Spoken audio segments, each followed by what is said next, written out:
Hi everyone, you're hanging out at the comment lounge. Get your free membership by hitting the subscribe button. Then like, share and comment so that others can come hang with us too. All right everyone, let's dive into this topic of Katt Williams starting a podcast. Now he recently did a Q&A on GQ's YouTube channel and it right now has 2 million views, a little bit over 2 million views. And he came across a question that asked him, would he start a podcast? And he said that he has something in the works.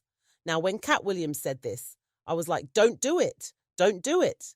I was yelling at my phone, telling him not to go the route of a podcast. Why? Because it is, in my very unpopular opinion, that celebrities sharing so much of themselves and being so accessible online and through social media is kind of lowering their brand values quite a bit. And one celebrity I can really say that's true about is Will Smith. I know that Will Smith has been able to share certain things with his audience through his YouTube channel.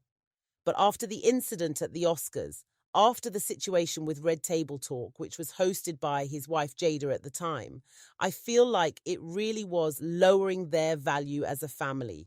The Smiths at one point was held in this high regard of being that couple that everyone was saying was couple goals.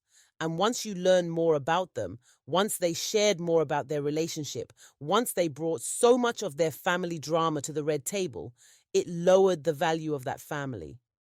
A lot of people may not feel like that, but there are many who feel the same way that I do. And because of that, I feel like with Katt Williams in particular, because he has such great comedic timing, because we don't really hear from him as often, when he comes out to speak and do an interview, it goes viral. This is the reason why the Shannon Sharpe interview did so well, or should I say, actually did great, because at one point it had 20 million, little over 20 million views. And now it has around 80 plus million views. And that is because it had been a while since we really heard from Katt Williams. And then all of a sudden, he sits down and he does this interview. And he comes in hot with his thoughts because he had not shared those same thoughts everywhere. And because of that, we sat down to actually listen to him, which made that podcast a lot more valuable. And I can honestly say, if you look at the numbers of any other podcast that Katt Williams went on after that, they did not come close to that Shannon Sharpe interview. And so for me, in my opinion, Katt Williams needs to continue to do what he's been doing because it's working. He's not out here sharing every thought, every idea, every belief with everyone.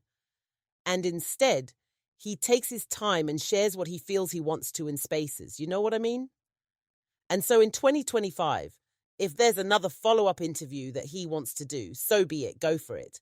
But even now, him doing so many interviews after the Shannon Sharpe interview, you can tell that people were kind of like, we're going to stick with what you said on Shannon Sharpe. We're not going to listen to all of these other interviews.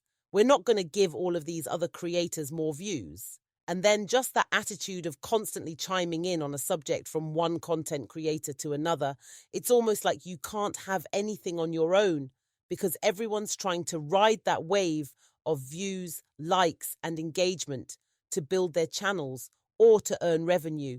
So it comes across as a little bit thirsty. And I don't feel like Katt Williams needs to do that. So that's just my opinion. You guys tell me what you think in the comment section below. And remember, silence is not a tool used for change. If you want things to change in your life, speak up, be present, and be willing to learn. Until next time, you guys, chat soon.